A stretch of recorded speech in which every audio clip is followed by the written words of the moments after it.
Hi hello ಎಲ್ರಿಗೂ ನಮಸ್ಕಾರ. ಮತ್ತೆ ನನ್ನ ಚಾನಲ್ಗೆ ಸ್ವಾಗತ. ನನ್ನ ಹೆಸರು ವೀಕ್ಷಿತಾ. ನನ್ನ ಚಾನಲ್ ಹೆಸರು ಸಿಂಪ್ಲಿ ಬ್ಯೂಟಿಫುಲ್ ಕನ್ನಡ. ವಯಸ್ಸು ಹೆಚ್ಚಾದಾಗೆ ಮೂಳೆಗಳಲ್ಲಿ ನೋವು, ಗಂಟು ನೋವು ಕಾಣಿಸುವುದು ಸಹಜ. ಇದನ್ನು ನಾವು ಎಷ್ಟು ನಿರ್ಲಕ್ಷಿಸುತ್ತೇವೆ ಅಂದರೆ ವಯಸ್ಸಾಯಿತು, ಇವೆಲ್ಲ ನೋವು ಸಹಜ ಎಂದು ಆ ನೋವಿಗೆ ಒಗ್ಗಿಕೊಂಡು ಬದುಕುತ್ತಿರುತ್ತೇವೆ. ಕೆಲವೊಮ್ಮೆ ಈ ನೋವು ಎಷ್ಟು ಮಟ್ಟಿಗೆ ಇರುತ್ತದೆ ಅಂದರೆ ಮೆಟ್ಟಲು ಹತ್ತಲು ಇಳಿಯಲು ಸಾಧ್ಯವಾಗುವುದಿಲ್ಲ. ಸ್ವಲ್ಪ ನಡೆದರೂ ನೋವು. ನಮಗೆ ವಯಸ್ಸಾದಂತೆ ಮೂಳೆಗಳಲ್ಲಿ ಕ್ಯಾಲ್ಸಿಯಂ ಕೊರತೆ ಉಂಟಾಗುತ್ತದೆ. ನಾವು ಇದನ್ನು ನಿರ್ಲಕ್ಷಿಸುವುದಲ್ಲ, ಬದಲಾಗಿ ಕಾಳಜಿ ಮಾಡಬೇಕು. ದೇಹಕ್ಕೆ ಬೇಕಾದ ಪೋಷಕಾಂಶಗಳನ್ನು ಒದಗಿಸಬೇಕು. ಎಷ್ಟೇ ವೈದ್ಯರನ್ನು ನೋಡಿದರೂ ನೋವು ಕಡಿಮೆಯಾಗುತ್ತಿಲ್ಲ ಎನ್ನುವವರು ನಾನು ತಿಳಿಸುವ ಕೆಲವೊಂದು ಆಹಾರವನ್ನು ನಿಮ್ಮ ದಿನನಿತ್ಯದ ಜೀವನ ಶೈಲಿಯಲ್ಲಿ ಸೇವಿಸಿ ನೋಡಿ. ಖಂಡಿತ ಪರಿಹಾರ ದೊರೆಯುತ್ತದೆ. ಮತ್ತೆ ನಿಮ್ಮ ಕಾಲಿಗೆ ಶಕ್ತಿ ದೊರೆಯುತ್ತದೆ, ಮೂಳೆಗಳಿಗೆ ಶಕ್ತಿ ದೊರೆಯುತ್ತದೆ. ನಿಶಕ್ತಿ ಕೂಡ ಇದರಿಂದ ದೂರವಾಗುತ್ತದೆ. ನಿಮ್ಮಲ್ಲಿ ಹೊಸ ಚೈತನ್ಯ ಮೂಡುತ್ತದೆ. ನಮ್ಮ ಕಾಲಿಗೆ ತಾಕತ್ತಿಗೆ 3 ಅಂಶಗಳು ಮುಖ್ಯವಾಗಿರುತ್ತದೆ.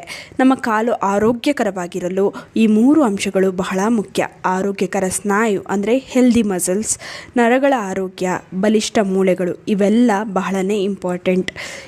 ಇವೆಲ್ಲ ಸಮತೋಲನದಲ್ಲಿ ಇರಬೇಕು. ವಯಸ್ಸಾದಂತೆ ದೇಹದಲ್ಲಿ ವಾತದೋಷ ಹೆಚ್ಚಾಗುತ್ತದೆ.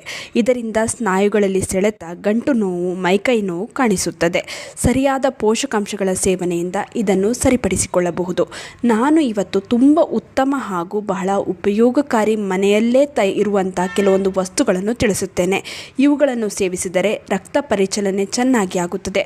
ಮೂಳೆಗಳು, ಸ್ನಾಯುಗಳು ಬಲಿಷ್ಠವಾಗುತ್ತದೆ. ಮುಂದೆಂದೂ ನಿಮಗೆ ನೋವು ಕಾಡುವುದಿಲ್ಲ.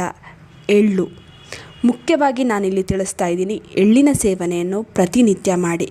ಎಳ್ಳಿನ ಬಗ್ಗೆ ಎಲ್ಲರಿಗೂ ಗೊತ್ತು. ಎಳ್ಳಿನಲ್ಲಿ ಹಾಲಿಗಿಂತ ಹೆಚ್ಚು ಕ್ಯಾಲ್ಸಿಯಂ ಇದೆ. ಎಳ್ಳು ಮೂಳೆಗಳಲ್ಲಿ ಕ್ಯಾಲ್ಸಿಯಂ ಹೆಚ್ಚಿಸಲು ಸಹಾಯ ಮಾಡುತ್ತದೆ. ಇದರಲ್ಲಿ ಕ್ಯಾಲ್ಸಿಯಂ, ಮೆಗ್ನೀಷಿಯಂ, ಜಿಂಕ್ ಮೊದಲಾದ ಪೋಷಕಾಂಶಗಳಿವೆ. ಇವೆಲ್ಲ ಮೂಳೆಯನ್ನು ಬಲಿಷ್ಠಗೊಳಿಸುತ್ತದೆ. ಎಳ್ಳಿನಲ್ಲಿ ಮೆಗ್ನೀಷಿಯಂ ಇದೆ.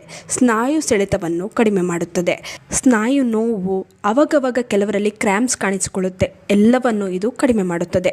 ಡೈಲಿ ಬಿಳಿ ಎಳ್ಳಿನ ಒಂದು ಲಡ್ಡನ್ನು ತಿನ್ನಬಹುದು. ಡೈಲಿ ನಿಮಗೆ ಸಾಮಾನ್ಯವಾಗಿ ಎಲ್ಲ ಕಡೆ ಇದು ದೊರೆಯುತ್ತದೆ. ಇಲ್ಲಾಂದರೆ ಮನೆಯಲ್ಲೇ ನೀವು ಸ್ವಚ್ಛವಾಗಿ ತಯಾರಿಸಿ ಸೇವಿಸಿ. ಡೈಲಿ ಒಂದು ಎಳ್ಳಿನ ಲಡ್ಡನ್ನು ತಿನ್ನಬಹುದು. ಇಲ್ಲವಾದರೆ 1 ಚಮಚ ಎಳ್ಳಿನ ಪುಡಿಯನ್ನು ಹಾಲಿಗೆ ಹಾಕಿ ಕುಡಿಯಬಹುದು. ಹಾಗೆ 1 ಚಮಚ ಎಳ್ಳನ್ನು ಬೆಲ್ಲದ ಜೊತೆ ಜಗಿದು ತಿನ್ನಬಹುದು. ಇದನ್ನು 1 ವಾರ 2 ವಾರ ಮಾಡಿದ್ರೆ ಸಾಲೋದಿಲ್ಲ. 2 ತಿಂಗಳು ಪ್ರತಿದಿನ ನಿಮ್ಮ ಆಹಾರ ಪದ್ಧತಿಯಲ್ಲಿ ಇದನ್ನು ಅಳವಡಿಸಿ ನೋಡಿ, ಫಲಿತಾಂಶ ಕಾಣಿಸುತ್ತದೆ. ನಾನಿಲ್ಲಿ ಎಳ್ಳನ್ನು ಸೇವಿಸುವ 3 ರೀತಿ ತಿಳಿಸಿದ್ದೀನಲ್ಲ, ಇದರಲ್ಲಿ ಯಾವುದಾದರೂ ಒಂದನ್ನು ನೀವು ಅಳವಡಿಸಿಕೊಳ್ಳಿ. ಇನ್ನು ಮೆಂತ್ಯದ ಬಗ್ಗೆಯೂ ಕೂಡ ನೀವು ಕೇಳೇ ಇರ್ತೀರ. ಇದು ನೋವನ್ನು ಕಡಿಮೆ ಮಾಡುವುದರಲ್ಲಿ ಬಹಳ ಸಹಾಯಕಾರಿ. ಮೆಂತ್ಯದಲ್ಲಿರುವ ಪೊಟ್ಯಾಷಿಯಂ ಮತ್ತು ಐರನ್ ಇದು ಸ್ನಾಯುಗಳಿಗೆ ಶಕ್ತಿಯನ್ನು ಒದಗಿಸುತ್ತದೆ. ಸುಸ್ತನ್ನು ಕಡಿಮೆ ಮಾಡುತ್ತದೆ. ಬೆಳಗ್ಗೆ ಎದ್ದ ತಕ್ಷಣ ನೆನೆಸಿದ ಮೆಂತ್ಯ ನೀರು ಕುಡಿದು ಮೆಂತ್ಯವನ್ನು ಹಾಗೆ ಜಗಿದು ತಿನ್ನಿ. ಇದರಿಂದ ಬ್ಲಡ್ ಸರ್ಕ್ಯುಲೇಷನ್ ಚೆನ್ನಾಗಿ ಆಗುತ್ತದೆ. ಬೆಳಗ್ಗೆ ಎದ್ದ ತಕ್ಷಣ ಯಾರಿಗೆ ಕಾಲು, ಗಂಟು ನೋವು ಇರುತ್ತೆ ನೋಡಿ, ಅವರು ಇದರ ಸೇವನೆ ಮಾಡಿದ್ರೆ ಬಹಳ ಆರಾಮ ದೊರೆಯುತ್ತದೆ. ರಾತ್ರಿ ಮಲಗುವ ಮೊದಲು 1 ಲೋಟ ನೀರಿಗೆ 1 ಚಮಚ ಮೆಂತ್ಯವನ್ನು ಹಾಕಿ ನೆನೆಸಿಡಿ. ಬೆಳಗ್ಗೆ ನೀರನ್ನು ಕುಡಿದು ಮೆಂತ್ಯವನ್ನು ಜಗಿದು ತಿನ್ನಿ. ಹಾಗೆ ಇದರ ಜೊತೆಗೆ ತರಕಾರಿ ತಿನ್ನಿ. ಮೊಟ್ಟೆ ಮೊದಲಾದ ಸೊಪ್ಪು ಮೊದಲಾದವುಗಳನ್ನು ಪ್ರತಿದಿನ ಸೇವಿಸಿ. ಇದರಿಂದ ಬಹಳ ಆರಾಮ ದೊರೆಯುತ್ತದೆ.